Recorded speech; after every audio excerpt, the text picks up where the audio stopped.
அண்மைச் செய்தி. சிவகங்கை கல்குவாரி விபத்தில் பலி எண்ணிக்கை தற்போது 6ஆக உயர்ந்திருக்கிறது.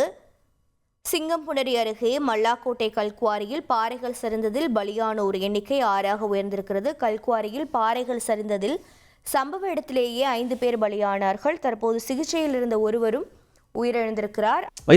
பிரைவேட் லிமிடெட் கம்பெனி ஆரம்பிக்கலாமா இல்ல பார்ட்னர்ஷிப்ல ஆரம்பிக்கலாமா? எது கன்ஃபியூஷன்? ஒரு எக்ஸ்பர்ட் கிட்ட பேசிரோம். எப்படி? பாஸ்வாலா பி தி பாஸ். அண்மை செய்தியாக பார்க்கிறோம். விவரங்களை செய்தியாளர் சுந்தர் வழங்கிட கேட்கலாம். சுந்தர் வணக்கம். தற்போது உயிரிழந்திருக்கும் நபரின் விவரங்கள் என்னென்ன, மேலும் தகவல் என்ன?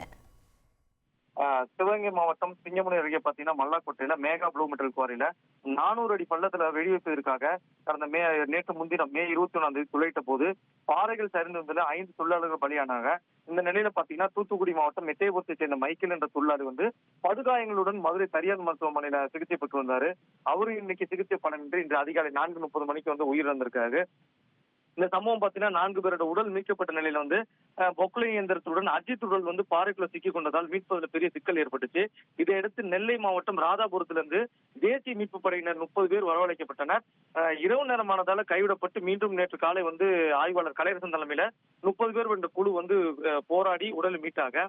அவங்களோட உடல் கூறு அரசு மருத்துவமனைக்கு கைப்பட்டது. இந்த நிலையில பாத்தீங்கன்னா டிஎஸ்பி செல்வகுமார் தலைமையிலான எஸ்எஸ் கோட்டை தேவகோட்டை போலீசார் கல்குவாரி உரிமையாளர் மேகவரும் மீது வழக்கு பதிந்து விசாரித்து வருகிறார்கள்.